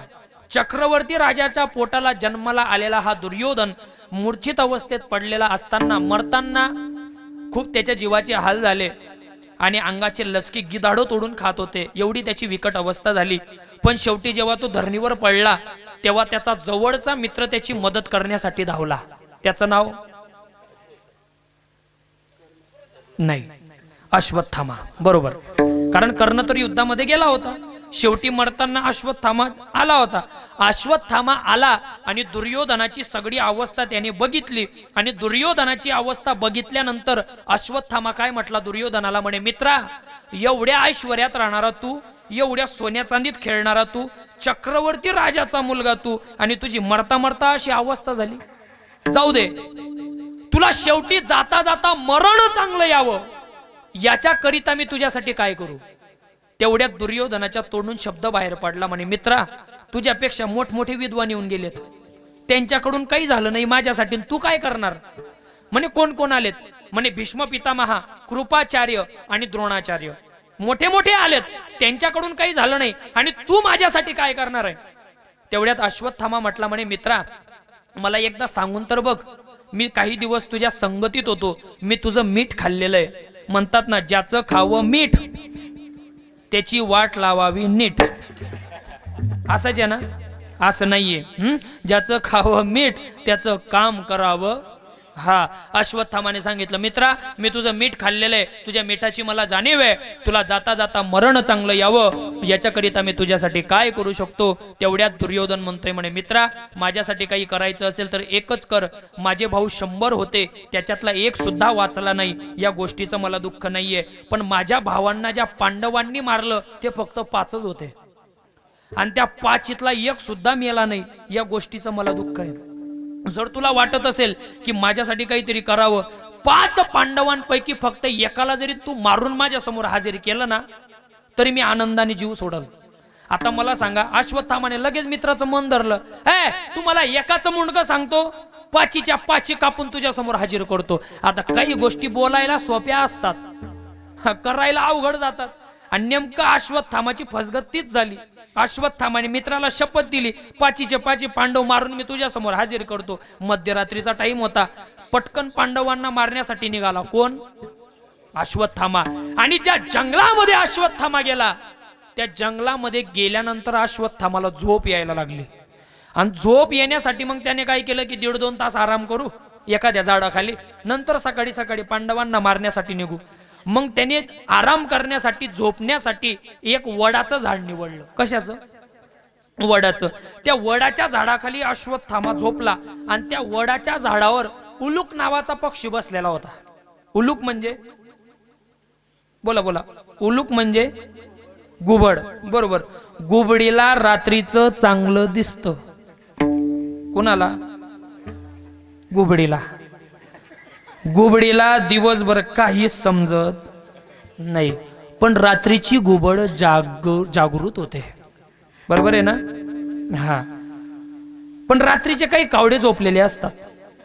म्हणजे काही म्हणजे सगळे जरी म्हटले तरी काही हरकत नाहीये. आणि नेमकं झालं असं, ज्या झाडाखाली अश्वत्थामा झोपल्या त्या झाडावर बसली होती घुबड, आणि घुबड बसली होती वेगळ्या फांदीवर, आणि वेगळ्या फांदीवर काही कावडे झोपलेले होते. आता नेमकं घुबडीला हे सहन होत नव्हतं, झोपलेले कावडे तिला चांगले दिसत नव्हते. म्हणून घुबडीनं काय केलं माहिती का, तिच्या फांदीवरून उठली, जिथे कावडे झोपलेले होते त्या ठिकाणी जाऊन बसले आणि एक एक करून सगळ्या कावड्यांना मारत मारत मारत सगळे कावड्यांना तिने संपवलं. कोणी? घुबडीनं. कारण ती चॅप्टर होती, आगाऊ होती. घुबड कशी असते? आगाऊ असते. घुबडीची जातच आगाऊ असते. म्हणून सगळ्या कावड्यांना तिने मारलं. आणि नेमकं हे खालून अश्वत्थामाने बघितलं की अरे, एकटी घुबड जर एवढ्या कावड्यांना मारू शकते, मी एकटा पांडवांना का मारू शकत नाही? पण कावडे झोपेत असताना घुबड त्यांना मारत होती. अश्वत्थामाने पण ठरवलं, मी पण पांडवांना मारणार, पण कसं? झोपेत असतील तेव्हा. जिवंतपणे आपली हिंमत नाही, जागी असल्यावर हिंमत नाही. ऐका, पटकन तिथून उठला आणि जिथे पांडव झोपलेले होते एका झोपडीमध्ये, त्या दिशेने अश्वत्थामा निघाला. आणि झालं असं, ही गोष्ट भगवान श्रीकृष्णांना कळाली की माझ्या पांडवांचा जीव धोक्यात आहे. भगवान श्रीकृष्ण तिथे गेले कुणाकडे, जिथे पांडव झोपलेले होते तिथे. पांडवांना उचललं, गंगेच्या तटावर नेलं आणि पांडवांच्या जागेवर पांडवांची मुलं म्हणजे द्रौपदीची मुलं, आपले बाप त्यांना दिसले नाही म्हणून पोरं बापाच्या आसनावर झोपली. आणि सेम टू सेम पांडवांसारखी दिसायला होती पोरं, सेम टू सेम. आणि नेमकं ते पोरं झोपली आणि तेवढ्यात अश्वत्थामा आला. अश्वत्थामाला भ्रम असा झाला की झोपलेले कोण आहेत, पांडव. त्याने पटकन म्यानातली तलवार काढली आणि तलवारीचे सपासप घाव केले. 5 लेकरांचे धड त्याने वेगळे केले. रक्ताच्या थारोड्यामध्ये पोरं एक ठिकाणी जमलेले आणि सगळे मस्तक त्याने उचललं, एका गासोड्यामध्ये मस्तक बांधले आणि दुर्योधनाकडे गेला आणि दुर्योधनाला सांगितलं, म्हणे मित्रा, आजपर्यंत तुझ्या 100 भावांना जे जमलं नाही ना ते एकट्या पठ्ठ्याने करून दाखवलं. म्हणे काय? अरे 5 पांडवांना मी मारून टाकलं. दुर्योधन म्हणे बाप रे, आजपर्यंत सलं जे मला जमलं नाही त्याने एकट्याने करून दाखवलं. पण जेव्हा दुर्योधनाने स्वतःच्या हाताने गासोडं उघडलं आणि जेव्हा दुर्योधनाने त्या पोरांचे चेहरे पाहिली तेव्हा तोच ताडकणी उठणारा दुर्योधन परत धाडकणी जमिनीवर पडला. आणि नेमका धाडकणी पडल्यानंतर दुर्योधन अश्वत्थामाला म्हटला, काय मित्रा, तुझा थोडा रॉंग नंबर लागला. म्हणे कस काय? तू ज्यांना मारलंय हे पांडव नाहीयेत. म्हणे मग कोण आहेत? अरे ज्यांना तू मारलं ते पांडवांचे मुलं आहेत आणि हेच पांडवांचे मुलं आमच्या वंशाचे दिवे होते आणि यांना मारून तो आमच्या वंशाला दिवा लावणारा सुद्धा शिल्लक ठेवला नाही. आता तुला पांडव जिवंत सोडणार नाहीत. अश्वत्थामा घाबरला, जंगलामध्ये पडून गेला आणि जंगलामध्ये गेल्यानंतर इकडे ही गोष्ट द्रौपदीला कळाली की माझे लेकरं झोपले की नाही म्हणून. आईचं कर्तव्य, जोपर्यंत मुलं झोपत नाही ना तोपर्यंत घरामध्ये आई झोपत नाही. आई सहज बघायला जाते माझे लेकरं झोपले की नाही. आई बघायला गेली, तिने दरवाजा उघडला आणि जेव्हा दरवाजा उघडला लेकरांकडे लक्ष गेलं, रक्ताच्या थारोड्यामध्ये पोरं पडलेली होती. आई जोरजोरात रडायला लागली, पोरांच्या नावाने द्रौपदी रडायला लागली. तेवढ्यात पांडव धावत आले, भगवान श्रीकृष्ण आले. आता सगळी हकीकत भगवान श्रीकृष्णांना माहिती होती, पण भगवान श्रीकृष्ण बाजूला उभे राहिले आणि अर्जुन पुढे गेला. अर्जुन पुढे गेल्यानंतर अर्जुन काय म्हटला माहिती आहे का? द्रौपदी, रडू नकोस. ज्याने कोणी आपल्या पोरांना मारलं असेल त्याला मी जिवंत सोडणार नाही. तुझ्या समोर आणून त्याला मृत्यूदंडाची शिक्षा देणार. लगेच अर्जुनाने देवाला सांगितलं, भगवान श्रीकृष्णांना, देवा आत्ताच्या आत्ता रथ काढा. भगवान श्रीकृष्णांनी रथ काढला, अश्वत्थामाचा पाठलाग केला, दोघांमध्ये युद्ध चाललं आणि अर्जुनाने नागपाशान सोडल्यानंतर अश्वत्थामाला भांडलं, द्रौपदीच्या समोर हाजीर केलं. मुलांचा हत्यारा त्या आईच्या डोळ्यासमोर होता आणि तेवढ्यात अर्जुन बोलतोय, म्हणे द्रौपदी बोल, याच नराधमाने आपल्या पोरांना मारलं, बोल आता याला कोणती शिक्षा करायची. तेवढ्यात द्रौपदीच्या तोंडून शब्द बाहेर पडला, कोणता? द्रौपदी म्हणे अर्जुना, याला मारू नका. अर्जुन म्हणे द्रौपदी, तुझ्यासाठी एवढा लांब गेलो, युद्ध केलं, पकडून हाजीर केलं, याने माझ्या पोरांना मारलं, तू सांगते याला मारू नका? का मारू नका? द्रौपदी म्हणते तुम्ही याला ओळखलं का? अर्जुन म्हणे नाही. ज्यांनी तुम्हाला धनुर्विद्या शिकवलेली आहे, ज्या द्रोणाचार्यांनी तुम्हाला धनुर्विद्या शिकवलेली आहे, त्या तुमच्या गुरूंचा मुलगा हा अश्वत्थामा आहे. याला तुम्हाला मारण्याचा अधिकार नाही. कारण शास्त्र असं वर्णन करतं की गुरुपुत्र हा गुरुच्या समान असतो, म्हणून त्याला मारता येत नाही. अर्जुन तर थंडागार झाला, अर्जुन टेन्शन मध्ये पडला, आता काय करावं काय करावं. आणि हे नेमकं नाटक भगवान श्रीकृष्णांना सहन झालं नाही. तेवढ्यात भगवान श्रीकृष्णांनी एंट्री केली. भगवान श्रीकृष्ण अर्जुन आपला द्रौपदीला सांगतात, द्रौपदी तू म्हणते की हा गुरुचा मुलगा आहे, याला मारता येणार नाही, पण माझं शास्त्र असं वर्णन करतं म्हणे द्रौपदी की जर ब्राह्मणाने आतताई नावाचं पाप केलं असेल तर त्याला मारलं तरी काही फरक पडत नाही. आता आतताई म्हणजे काय लक्ष द्या, आतताई म्हणजे झोपेत मारणारा, आगेत मारणारा आणि विष पाजून मारणारा आणि विश्वासघात करून मारणारा, त्याला म्हणतात आतताई. आतताईला मारलं तरी पाप लागत नाही. माझं उदाहरण संपलं. मला काय सांगायचं होतं की न विचारता सुद्धा भगवान श्रीकृष्णांनी अर्जुनाला उपदेश केला, म्हणून काही गोष्टी न विचारता सुद्धा सांगाव्या लागतात. बरोबर आहे ना? आपण रस्त्याने जातोय, रस्त्याने जाता जाता एक मोठी विहीर लागली, तिकडून एक आंधळा व्यक्ती चालत येतोय, आपण काय केलं पाहिजे? विहिरीत ढकलून दिलं पाहिजे. नाही. त्याला न विचारता रस्त्याला लावणं हे आपलं दिसणाऱ्याचं कर्तव्य आहे. तसं तुकोबर आहे, हिताचा उपदेश न विचारता सांगतात अभंगाच्या पहिल्या चरणात. सांगतो तुम्हासी भजारे विठ्ठला, सांगतो तुम्हासी भजारे विठ्ठला, सांगतो तुम्हासी भजारे विठ्ठला, सांगतो तुम्हासी भजारे विठ्ठला. हे नाही तरी गेला जन्म वाया, नाही तरी गेला जन्म वाया, हो नाही तरी गेला जन्म वाया, नाही तरी गेला जन्म वाया. नाही तरी गेला जन्म वाया, नाही तरी गेला जन्म वाया. नाही तरी गेला जन्म वाया, नाही तरी गेला जन्म वाया. करीत बरोबरी दुरावची तू, ला ला ला ला ला. बरोबरी दुरावची तू, करीत बरोबरी दुरावची तू, करीत बरोबरी दुरावची करिता तू. बरोबरी धोरावचे धोरे, करिता बरोबरी धोरावचे धोरे, करिता बरोबरी धोरावचे धोरे, करिता बरोबरी धोरावचे धोरे. सांगतो तुम्हासी भजारे विठ्ठला, नाही तरी गेला जन्म वाया. तुम्हासी भजारे नाही तरी गेला जन्म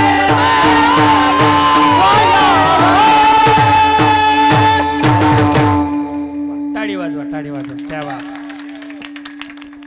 सांगतो इथपर्यंत आपण सगळ्यांनी विचार केला. कोण सांगतो, कोणाला सांगतो हे सगळ्यांना कळालं. हा, सांगत असताना सांगणाऱ्याचा अधिकारचा वारकरी संप्रदाय असा संप्रदाय आहे.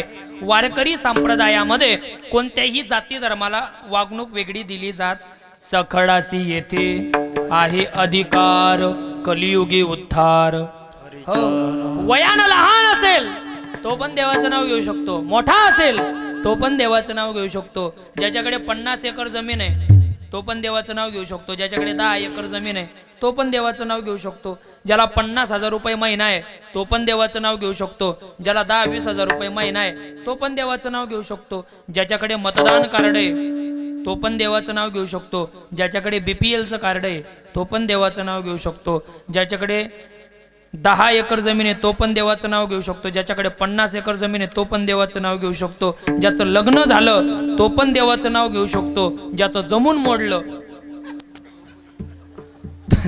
तो पण देवाचं नाव घेऊ शकतो. पण जगद्गुरु तुकोबारायांनी कोणत्या देवाला जास्त प्राधान्य दिलं? फक्त विठ्ठल. मी सांगतो विठ्ठल ह्या देवाचं नाव का घेतलं? कारण विठ्ठल ह्या देवामध्ये सगळं ब्रह्मांड समावलेलं आहे. पुरावा देऊ, ऐका. विठ्ठल ह्या शब्दाचा पहिला शब्द कोणता आहे? वि. वि म्हणजे विधाता ब्रह्मदेव. दुसरा शब्द ठ. ठ म्हणजे नीलकंठ महादेव. तिसरा शब्द ल, लक्ष्मीपती भगवान विष्णू. या तिन्ही देवांचं एकत्रीकरण म्हणजे विटेवरी ज्याची पाऊले समान तोची एक दान. जगाच्या पाठीवर बसण्या लायक जर कोणता देव असेल तर तो फक्त विठ्ठल. लोकांना पटलं. लोकांना म्हटली महाराज आम्ही तुमच्या देवाला भजू, पण तुमच्या देवाला भजण्यासाठी काय लागतं? महाराज म्हणतात काही न लगे एक भावाची कारण, तुका मने आन विठोबाची विठोबा रखो माझी.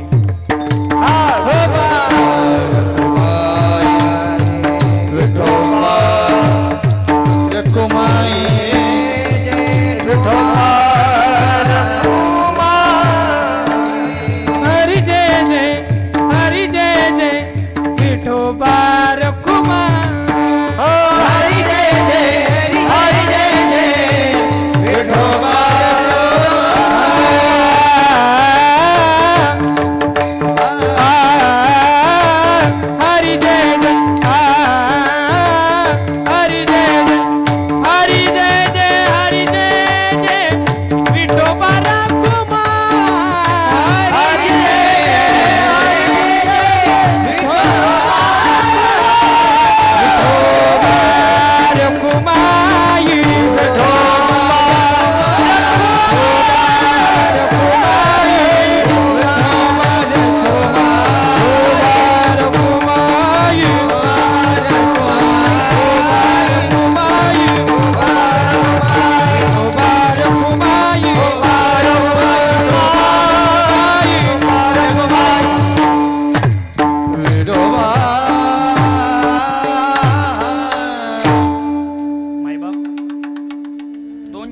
भावार्थ भगवंताने जशी बुद्धी दिली तसं मी सोडवण्याचा प्रयत्न केला.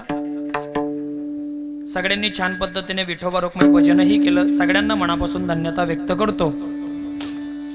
फक्त आपण सगळेजण हिंदू म्हणून जन्माला आलेलो आहेत याचा प्रत्येकाने स्वाभिमान तर मनामध्ये बाळगायला पाहिजे. आणि आपल्या हिंदूंचं आराध्य दैवत म्हणजे भगवान प्रभू रामचंद्र. भगवान प्रभू रामचंद्रांचं नाव आपण प्रत्येक हिंदू गर्वाने घेत असतो.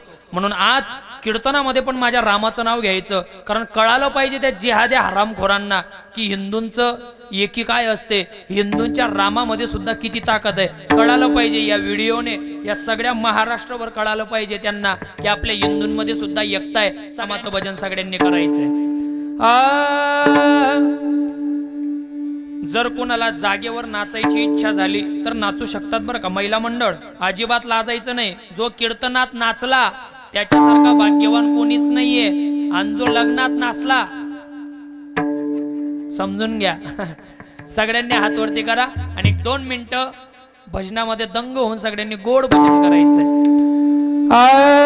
श्रीराम जय राम जय जय राम, सिया राम जय जय सिया राम. इको द्या.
बच्चा बच्चा जय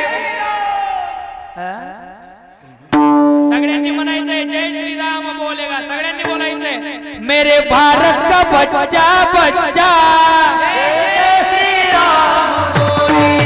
ओ हम हिंदू है बब्बर शेर बब्बर शेर बब्बर शेर हम हिंदू है बब्बर शेर बब्बर शेर बब्बर शेर जहाँ राम ने जन्म लिया है मंदिर वही बनाएंगे, जहाँ राम ने जन्म लिया मंदिर वहाँ बनाएंगे।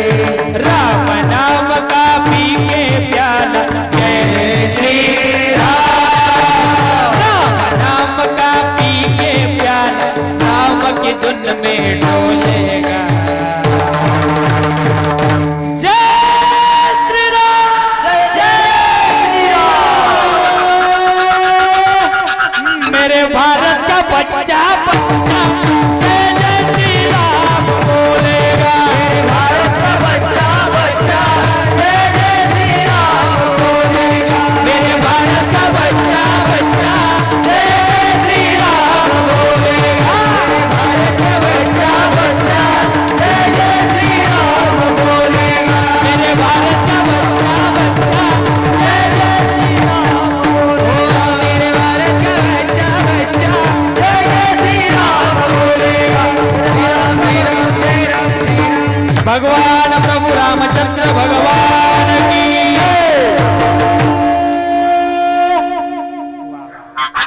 भजन आवडलं सगळ्यांना? महाराष्ट्राच्या कानाकोपऱ्यापर्यंत आजचं भजन जाणार म्हणजे जाणार, आणि हे भजन त्या जिहाद्यांच्या कानापर्यंत जाणार. ज्या प्रकारे छत्रपती शिवाजी महाराज मोगलांच्या काळामध्ये त्यांच्या श्याम्यानेमध्ये गेल्यानंतर ते मुघल सैनिक म्हणाले, हुजूर मराठे तो बहुत डेंजर दिखते हैं, मराठे आ गए हुजूर, अब हमारा क्या होगा. असं एक दिवशी महाराष्ट्रातलं वातावरण तापलं पाहिजे. म्हणून तुम्हाला सांगतो, पण मला एक गोष्टीची खेद वाटते महाराज, सोशल मीडियावर ॲक्टिव्ह असल्यामुळे 2040चा अल्टिमेटम आपल्या महाराष्ट्राला दिलं गेलेलं आहे. त्या लोकांचं स्वप्न आहे, कोणत्या? त्या गोल्डबेवाल्यांचं. त्यांचं स्वप्न असं आहे की 2040 पर्यंत आमची लोकसंख्या जास्त होणार आणि महाराष्ट्रामध्ये आमची सत्ता येणार. म्हणून प्रत्येक हिंदूंना विनंती आहे की अजूनही हिंदूंमध्ये विरोध करू नका, सगळे हिंदूंनी एकत्र या. कारण जोपर्यंत आपला हिंदू धर्म एकत्र येणार नाही ना, तोपर्यंत या महाराष्ट्राची मशाल पेटणार नाही. मागे मागे ते हैदराबादकडचं कुत्र महाराष्ट्रात येऊन भुंकून गेलं होतं की हिंदू हो एक ना एक दिन तुम सारे हिंदू कौम जिंदा जला डालेंगे. काय बोललं होतं ते? हिंदूंसाठी चॅलेंज केलं होतं. हिंदूंना ओपन बोललेलं होता की एक दिन सब सारे हिंदू मेरे सामने हमारे सामने अल्लाह ताला के सामने घुटने टेकने वाले हैं. त्या कुत्र्यासाठी मी एकच वाक्य माझ्या कीर्तनात बोलतो की हिंदूंच्या नादी लागतो भाई कुत्र्या, हिंदूंच्या नादी लागणं म्हणजे काही सोपं नाहीये. आणि ज्या दिवशी हिंदूंना तुम्ही टार्गेट कराल त्या दिवशी आमचा हिंदू एकच म्हणणार काय की जलते हुए दिए को परवाने क्या बुझाएंगे. अरे तुम सालो कुत्तो, जलते हुए दिए को परवाने क्या बुझाएंगे. तुम आज तक मुर्दों को नहीं जला सके तो मर्दों को क्या जलाएंगे. म्हणून सगळे हिंदूंनी एकत्रित या आणि हिंदूंनी एकजूट व्हा, हे माझ्या तमाम हिंदूंना सांगणं महत्वाचं आहे. दादा मी सांगेल हिंदूंनी एकत्र या. आणि एक म्हणजे छत्रपती शिवाजी महाराजांबद्दल सगळ्यांनी आदर्श बाळगा. छत्रपती शिवाजी महाराजांच्या, मी तुम्हाला सांगेल महाराष्ट्रातले सगळेच मुस्लिमांबद्दल मी बोलत नाहीये, काही मुस्लिम बाकीचे चांगले पण आहेत. आणि बाकीचे चांगले कोणत्या काळात होते? शिवाजी महाराजांच्या काळात. पण आताचे तसे नाहीये. शिवाजी महाराजांच्या काळामध्ये 18 पगड जातीचे लोक होते. मराठा, लेवा, रजपूत, गवार, वाणी, वंजारी, पिंजारी, माडी, साडी, सगळे मुस्लिम बांधव सगळे माझ्या शिवाजी महाराजांच्या सेनेमध्ये होते. पण तेव्हा एकता होती, तेव्हा दरारा माझ्या शिवाजी महाराजांचा होता, म्हणून ते लायकीत राहत होते. पण आता लायकी सुटायला लागली काही लोकांची, म्हणून काही हिंदू आज हिंदू संमेलन काढतायत, हिंदुत्वाचे नारे काढतायत. परवाच माझं तिकडे संभाजीनगर साईडला विश्व हिंदू परिषदेनिमित्त भाषण झालं, व्याख्यान झालं. त्या व्याख्यानामध्ये मी बोलून गेलो, हिंदू धर्माबद्दल खूप काही बोलून गेलो. सगळ्या हिंदूंनी एकत्रित होणं फार महत्वाचं आहे. छत्रपती शिवाजी महाराजांचा एक संदेश मी तुम्हाला जाऊन सांगतो की छत्रपती शिवाजी महाराजांनी कोणत्याच जाती धर्माला वेगळी वागणूक दिली नाही, कोणत्याच जाती धर्माला नाही. म्हणून एक कविकारने एक सुंदर गीत म्हटलेलं आहे, ते मला आठवलं म्हणून म्हणतो. एक 2च मिनिटं हा.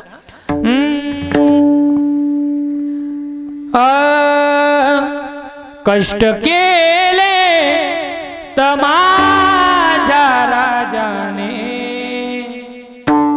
जाती जाती वाटू नका रे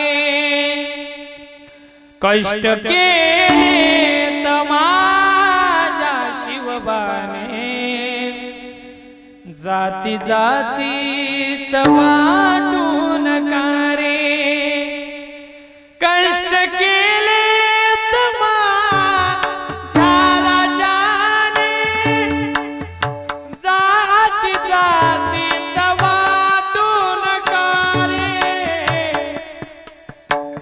कष्ट केले तर माझ्या राजाने जाती जाती वाटू नका स्वराज दिले जाण त्याची जरा राहू द्या रे कष्ट केले तर माझ्या राजाने जाती जाती वाटू नका रे छत्रपती शिवरायांबद्दल सगळ्यांनी आदर्श बाळगा एवढीच प्रार्थना मी तुमच्या समोर करतो मायबाप आणि जाता जाता माझ्या बसलेल्या तमाम लहान मुलांना मोठ्या मुलांना विनंती आहे पोरांनो आयुष्यामध्ये तुम्ही काही केलं नाही तरी चालेल भजन कीर्तन नाही ऐकलं तरी चालेल कीर्तन जरी दुरून बसून ऐकलं तरी चालेल देवाला दुरून जरी नमस्कार केला तरी चालेल बोलताना इको कमी करून द्यायचा बरं का मी तुम्हाला एकच सांगेल की छत्र फक्त मायबापाला आयुष्यात कधी विसरू नका ज्या बापाने हाडाचं काळं केलं रक्ताचं पाणी केलं ज्या आईने 9 महिने 9 दिवस तुम्हाला दगडासारखं ओझं पोटात वागवलं आयुष्यात त्या मायबापाच्या डोळ्यात कधी पाणी होऊ देऊ नका माझ्या सर्व तरुण पोरांना सांगणं आणि ज्या मुलांनी म्हातारपणी मायबाप सांभाळले नाहीत ना त्यांचे होणारे मुलं सुद्धा त्यांना म्हातारपणी सांभाळत नाही हे खरं आहे म्हणून तुम्हाला सांगतोय जोपर्यंत मायबाप जिवंत आहेत ना तोपर्यंत बापाच्या डोळ्यात पाणी येऊ देऊ नका आणि तुम्हाला सांगतो जर कोणी 2 भाऊ असतील माझ्या कीर्तनात बसलेले त्या 2 भावांना सांगणं कधी भावाभावांमध्ये कितीही बाहेरच्या लोकांनी काळ्या कोरण्याचे प्रयत्न केलेत ना तरी भावाभावांमध्ये अंतर पडू देऊ नका का पडू देऊ नका तुम्हाला सांगतो दादांनो तुमचं रक्ताचं नातं आहे आणि तुम्ही रक्ताचं नातं विसरतात आणि आयऱ्या गैऱ्या लोकांचं ऐकतात आणि लोकांचं कामच आहे महाराज 2 भावांचं चांगलं जमलेलं असतं ना लोकांना ते कधीच आवडत नाही फक्त 2 भावांना कधी फोडायचं आणि कधी यांच्यामध्ये भांडणं लावायची हे लोकांचं काम आहे म्हणून तुम्हाला सांगतो आयुष्यामध्ये भावाभावांना जर वाटत असेल की तुमचे मायबाप 10 वर्ष जास्त जगावे फक्त तुमच्यातली एकी कधी फुटू देऊ नका तुमच्यातला एकत्रपणा कुठे जाऊ देऊ नका तुम्ही दोघं एकत्रने काम करा आणि तुम्हाला एकत्र मायबापाने बघितल्यानंतर मायबाप 10 वर्ष जास्त आरामात जगतात मायबापाचं आयुष्याचं टॉनिक म्हणजे एकच आहे की पोरांचं चांगलं राहिलं ना प्रत्येक मायबापाला आनंद होतो म्हणून माझ्या प्रत्येक मुलाला विनंती आहे माझ्या भावाला विनंती आहे आयुष्यात तुमचा बाप एवढा शेतीमध्ये राबला दुसऱ्याच्या शेतामध्ये काबाड कष्ट केले आयुष्यात कधी त्या बापाला म्हातारपणी रडवू नका कारण बाप जोपर्यंत जिवंत असतो ना तोपर्यंत बापाची किंमत कळत नाही आणि ज्या दिवशी तो बाप आपल्या आयुष्यातून जातो ना आपल्याला कवडीची सुद्धा किंमत कोणी गावात देत नाही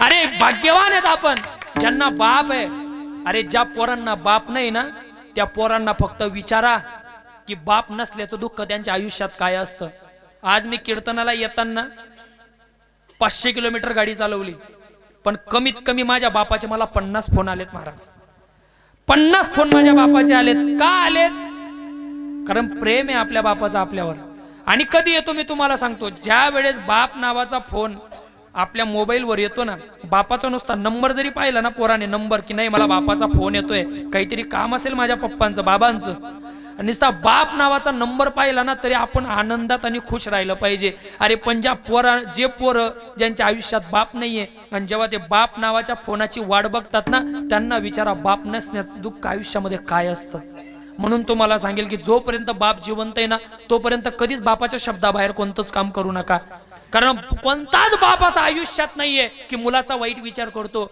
माझ्या मुलानं माझ्यापेक्षा जास्त काहीतरी करावं हे प्रत्येक बापाला वाटतं अरे मी 5 एकर जमीन घेतली ना माझ्या पोरानं 10 एकर जमीन घेतली पाहिजे मी 1 बंगला बांधला ना माझ्या पोराने 2 बंगले बांधले पाहिजेत असं काहीतरी बापाला वाटत असतं आणि बापाला एकच अपेक्षा असते की माझ्या मुलाला नोकरी लागावी, मोठ्या शहरामध्ये नोकरीला जावं, स्वतःच्या पायावर उभं राहावं आणि माझ्या पोराच्या 4 व्हीलरमध्ये बापाने समोर पोराच्या बाजूला बसावं. हे फक्त एक बापाचं स्वप्न असतो दादांनो. म्हणून बापाच्या डोळ्यात कधी पाणी येऊ देऊ नका. बाप काय असतो आयुष्यामध्ये मी तुम्हाला सांगेल. बाप काय असतो, अरे ज्या वेळेस छत्रपती शिवाजी महाराज 32 मन सुवर्ण सिंहासनावर विराजमान होणार होते, तेव्हा 32 मन सुवर्ण सिंहासन समोर मांडलेलं होतं. मावळ मराठे जमलेले होते, सारा स्वराज्य जमलेला होता आणि समोर जिजाऊ माता बसलेल्या होत्या सिंहासनाच्या बाजूला आणि जिजाऊ महासाहेबांच्या बाजूची खुर्ची रिकामी होती. पण जेव्हा छत्रपती शिवाजी महाराज त्या राज्यसभेमध्ये आले आणि जेव्हा माझ्या शिवाजी महाराजांनी बघितलं की सगळे मावळ मराठे जमलेले होते. का जमलेले होते की आज मराठ्यांचा राजा सुवर्ण सिंहासनावर बसणार आहे, आनंद होता सगळ्यांना. पण जेव्हा छत्रपती शिवाजी महाराज सिंहासनाजवळ आले, जिजामातेचं दर्शन घेतलं आणि शिवाजी महाराजांचे डोळे भरून आले. तेव्हा जिजामातेनं विचारलं, शिवबा बाळा रडतो काय? अरे जसं एखाद्या आईने आपल्या लहान लेकराला जवळ घ्यावं, मांडीवर बसवावं, तसं माझ्या जिजाऊ माते महासाहेबांनी शिवबा राजाला जवळ घेतलं, डोक्यावरून हात फिरवला आणि जवळ बसवल्यानंतर राजांच्या डोक्यावरून हात फिरवल्यानंतर माझे जिजाऊ महासाहेब म्हणतायत, राजे काय झालं तुम्हाला? अरे राजे आज तुम्ही राजे होणार आहात, तुम्ही 32 मन सोन्याच्या सिंहासनावर बसणार आहात आणि तुम्ही रडणं तुम्हाला शोभत नाही, तुमच्या डोळ्यामध्ये पाणी चांगलं वाटत नाही, महाराष्ट्राच्या राजाला रडणं शोभत नाही. पण तेव्हा छत्रपती शिवाजी महाराजांनी सगळ्यांसमोर सांगितलं, आऊसाहेब हे जरी माझ्या डोळ्यातले अश्रू तुम्हाला दिसत असतील ना आई साहेब, हे कोणासाठी आहेत विचारा ना आऊसाहेब मला. तेव्हा जिजामातेने विचारलं, बोल शिवबा कोणासाठी अश्रू येते, कोणासाठी अश्रू आहेत? तेव्हा माझ्या शिवबा राजांच्या तोंडून एक शब्द बाहेर पडला, आऊसाहेब आज तुमच्या बाजूची खुर्ची रिकामी आहे. आज जर माझा बाप माझ्या आयुष्यात राहिला असता तर माझ्या बापाला किती आनंद वाटला असता की माझं पोरगं सोन्याच्या सिंहासनावर बसतंय. म्हणून तुम्हाला सांगतो दादा, जोपर्यंत बाप आहे ना त्या बापाची किंमत करा. बाप कुणाला म्हणतात सांगेल मी तुम्हाला.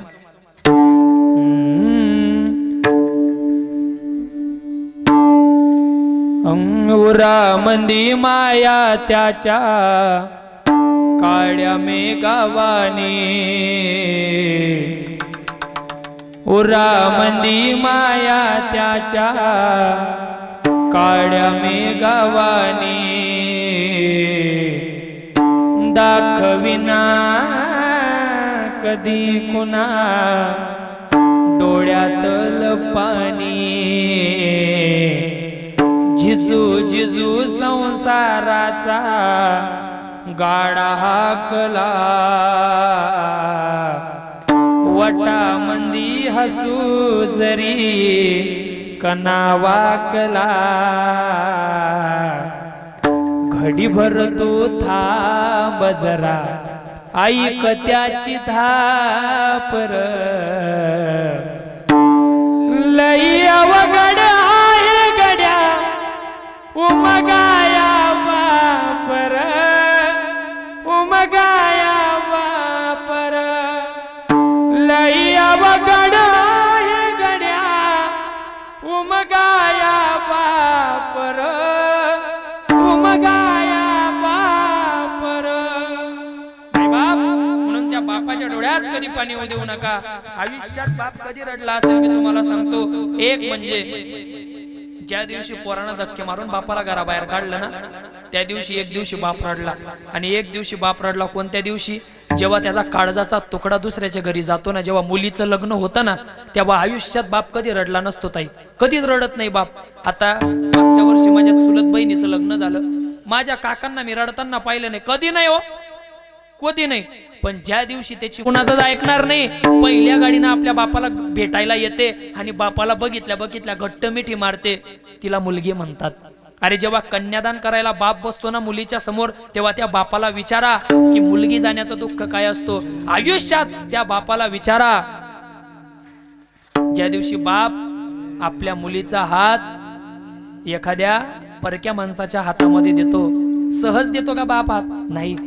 कमीत कमी 10 वेळेस बाप विचार करत असतो की माझ्या मुलीला चांगलं वागतील ना, माझ्या मुलीला चांगलं खायला भेटेल ना, माझ्या मुलीच्या जेवढ्या हौसी तिच्या माहेरी झाल्या तेवढ्या सासरी होतील ना. नवरा चांगलं वागेल ना, सासू चांगलं वागेल ना, सासरे चांगले वागतील ना, हे प्रत्येक विचार बाप करत असतो. आणि मी तुम्हाला सांगतो, काही काही पोरींची परिस्थिती अशी आहे दादा, ज्या पोरींना सासरी एवढा त्रास आहे, एवढा त्रास आहे, पण माहेरच्या घरच्यांना, बापाला आणि आईला एवढा त्रास असून सुद्धा आई बापाला सांगत नाही. का सांगत नाही? कारण हे जर दुःख तिने तिच्या मायबापाला सांगितलं तर तिचा 2 वर्ष जास्त जगणारा बाप 1 वर्षातच मरून जाईल. म्हणून आयुष्यात पोरगी कधीच आपल्या बापाला दुःख देत नाही. म्हणून मी तुम्हाला सांगतो आयुष्यात बापा एवढं मोठं जगात कोणीच नाहीये. कारण जेव्हा मुलगी माहेरी येते ना दिवाळीला, मुलीची पिशवी जर रिकामी पाहिली नाही ना, तर आई तिची पिशवी भरून देते. का भरून देते? कारण मुलीची पिशवी तिला रिकामी वाटली, घरातल्या दाढी साडी कुरडई पापड जे काही असेल ते मुलीला भरून देते. कुठपर्यंत? जोपर्यंत मुलीचे मायबाप तिच्या माहेरात जिवंत असतात ना, तोपर्यंत बाप कधीच कोणत्या गोष्टीची कमी करत नाही आणि आई कधीच मुलीला कमी करत नाही. पण ज्या दिवशी माहेरातले मायबाप गेलेत ना ताईंनो, तुमच्या भावाच्या बंगल्यातून सोन्याचा धूर निघू द्या, तुमची पिशवी कायमची रिकामी येणार. हा माझा शब्द आहे तुम्हाला. म्हणून सांगतो, मायबापाची सेवा करा. झालेली सेवा माऊलींच्या चरणी समर्पित करतो. बोलण्याच्या ओघामध्ये माझ्याकडून काही चुकलं असेल, काही राहिलं असेल, एक तुमचा लहान मुलगा म्हणून मला माफ करा. कुणाला 2 मुलं असतील, तिसरा मुलगा मला समजा, कुणाला 1 असेल, दुसरा मुलगा मला समजा, नसेल कुणाला मुलगा, त्याने मला दत्तक घ्या. आहे का कोणी दत्तक घेण्यासाठी उत्सुक? जाऊ द्या, काही कोणी घेऊ नका, विचार करा मग सांगा वाटल्यास. पण सहसा घेऊच नका, कारण माझे आई वडील सोडणार नाहीत. कारण पैसे छापण्याचं कोणतंच मशीन मायबाप सोडत, बरोबर आहे की नाही? असो, जर अजून कुणाला माझे कीर्तन वगैरे ऐकायचे असतील,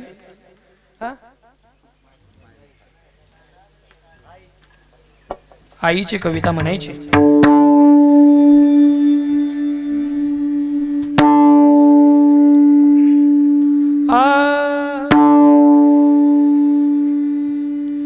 आई माझी म्हणू का? कशाला गेली आई स्वर्गाला म्हणून? आई माझी मायेचा सागर, ती म्हणायची.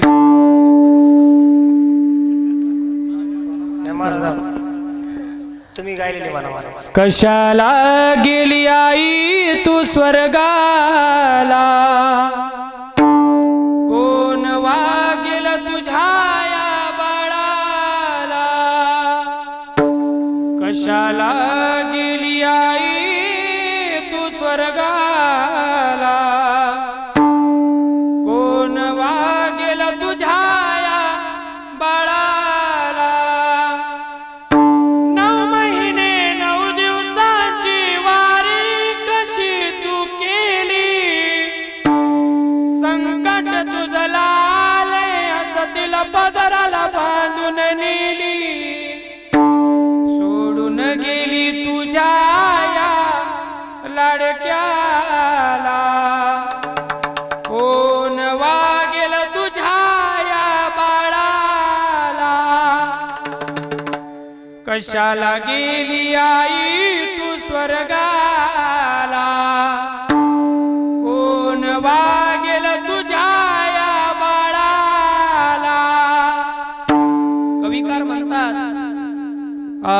जमले असतील नातेवाईक शेवटच्या भेटीला, 2 दिवसात विसर पडेल ग तुझ्या या गोष्टीला. सोडून गेली तू ग वनवासाला, कोण वागेल तुझ्या या बाळाला. कशाला गेली आई तू स्वर्गाला, कोण वागेल तुझ्या या बाळाला. जमले असतील नातेवाईक, ऐका कविकार म्हणतात, मानव कोण दानव कोण कडे नाही मला. जिकडे तिकडे पाहतो तो बहुमान पैशाला. सोडून गेली तुझ्या या लाडक्याला, कोण वागेल तुझ्या या बाळाला. कशाला गेली आई तू स्वर्गाला, कोण वागेल तुझ्या या बाळाला.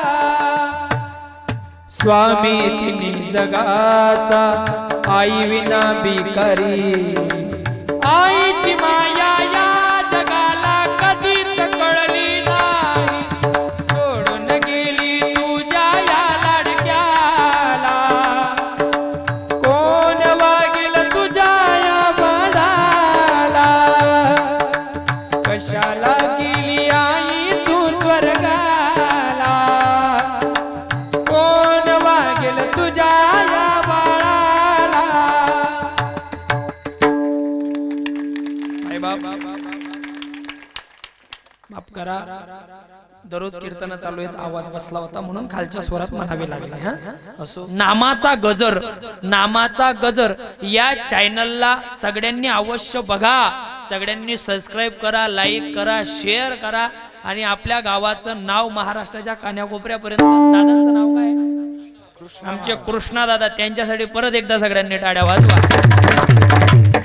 परत एकदा आदरणीय आमचे दत्ता महाराज असतील, त्याच प्रकारे आमचे शशिकांत महाराज असतील, सगळ्यांच्या चरणावर नतमस्तक होतो. यांनी मला कीर्तन सेवेसाठी आमंत्रित केलं. माझा प्रतीक दादा असेल, त्यालाही मी धन्यता व्यक्त करतो. झालेली सेवा माऊलींची समर्पित सेवेला पूर्ण विराम. ज्ञानेश्वर ज्ञानराज माऊली